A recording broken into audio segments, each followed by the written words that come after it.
the last thing Zach said was, I'm so hot.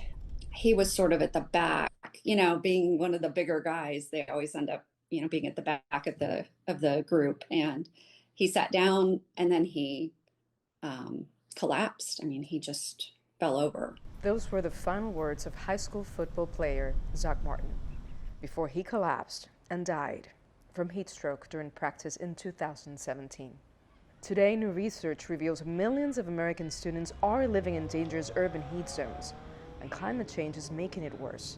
A Climate Central analysis of over 1,200,000 schools found about 76% of students, nearly 6.2 million children, attend schools in extreme urban heat islands, where buildings and pavements add at least 13 degrees Celsius of heat.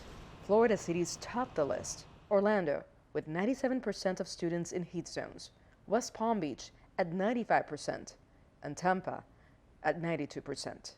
Children's, just their physiology, their body, they can't regulate their temperature as well. And so they're just more susceptible to heat stroke. And then there's also the fact that children also maybe don't think about regulating their body. They're maybe not as tuned into, I'm too hot, I need to go in, I need to have some water. Zach Martin's death wasn't inevitable. Shoulders up, get his feet in, bend his knees. His mother discovered cold water immersion has a 100% survival rate when used immediately. But the life-saving equipment was right there, unused. They actually had the tubs out a few days before. My son was helping fill them with water and ice when I pulled up to pick him up a few days before that. Schools themselves often become heat traps, surrounded by parking lots, concrete, and dark rubber playgrounds that absorb and radiate dangerous heat. Schools may not, in order to make room for all the facilities, may have cut down trees and other things that could provide shade to the students. And so that's going to contribute to the urban heat island effect. So you'll have a neighborhood, a larger neighborhood that's possibly an urban heat island, but then within the school, they maybe aren't doing themselves a lot of favors in making it cooler in that small area itself. As climate change pushes temperatures higher, the crisis deepens. Research shows students do not learn as well in hot conditions, while heat-related health risks multiply. There have been studies that have shown that students don't learn as well in hot conditions. Florida's Zachary Martin Act now requires heat safety protocols in public schools.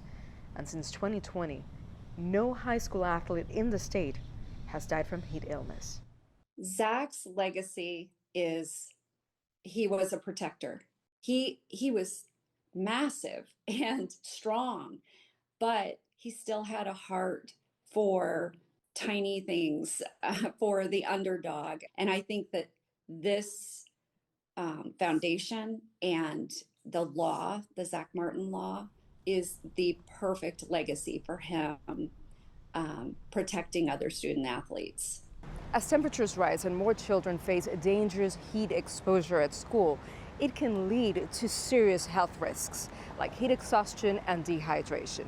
But if schools and communities unite and ensure that there is training and resources in place, this may prevent tragedies like Zach Martin's in the future.